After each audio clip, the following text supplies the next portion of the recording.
എല്ലാ മുസ്ലിമീങ്ങളും വിശ്വസിക്കുന്നുണ്ട്. നമ്മൾ ഈ ചെല്ലണത് തർക്കം കേട്ടോ.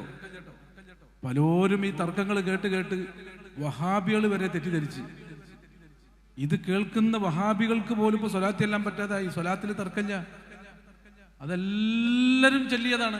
ആരെങ്കിലും തർക്കിച്ചിക്കണമെങ്കിൽ ഓലും കിതാബ് എഴുതിയപ്പോ ആദ്യം സ്വലാത്ത് ചൊല്ലിയിട്ടുണ്ട്. അപ്പൊ സ്വലാത്ത് എന്നുള്ളത് അള്ളാഹു ചൊല്ലി, മലക്കുകൾ ചൊല്ലി, നിങ്ങളും ചൊല്ലൂ എന്ന് അള്ളാഹു ചൊല്ലിയ ഏറ്റവും വലിയ ഒരു തർക്കവും ഇല്ലാത്ത സ്വലാത്ത് ചെല്ലുമ്പോ പിന്നെ എന്തിനാ തർക്കം? അപ്പോ നബിദിനാഘോഷം വേണോ വേണ്ടത് നമുക്ക് പിന്നെ മുഖാമുഖത്തിൽ ചർച്ചയാവാം. സ്വലാത്തി നമുക്ക് ചോദ്യം ചോദിക്കാൻ വന്നവരും കൂടി ഒരുമിച്ച് ചൊല്ല, അതാണ് അതിന്റെ മട്ടം.